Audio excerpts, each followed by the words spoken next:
I'm going to get it. I mean, I'm going Yeah. to get it just because you never know who might need this as a resource. And so who is this book for, Victoria? Yeah, this book is for anyone accused of a crime or a loved one accused of a crime. That's who I wrote it for. So I did write it. Thank you, Dee Dee, for bringing that up, that I did write it with the most like 8th grade English, basically. Now, mitigation isn't an 8th grade word, but Right. all the other words around it are. And it was just so important to me that everybody have access to this information, so that that way they can help themselves or they can help their loved ones. And a lawyer could hand this over to someone and be like, Mrs. Jones, would you please read this over the weekend and see if you can help us help your loved one? And they can do some mitigation stuff on their own to support their attorney, or then they would have the knowledge and know-how to hire a mitigation specialist to help them in this Yeah. crisis, because being arrested is a traumatic experience.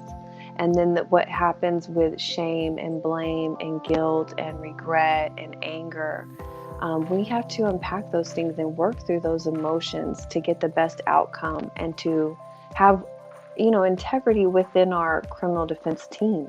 It seems like this would be an amazing book for the families, for the people who love people who have been convicted or go to trial at the onset. So I want to keep getting that in people's heads. So like, this is the important piece. The moment someone is charged, that's when you want to get this book and you start reading beforehand.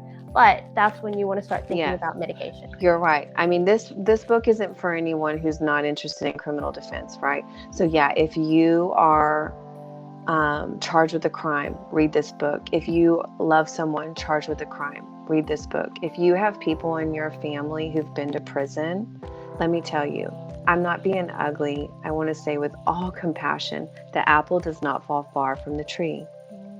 And it is part of, even your own generational curses.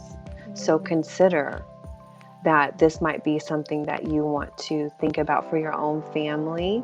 And even if they already are convicted or in prison, just to know that this is available for not just you, but the community around you. So if you're a counselor at a school, if you're a professor, if you're whatever, if you are a possible juror someday, you should be like thinking, what's the mitigation?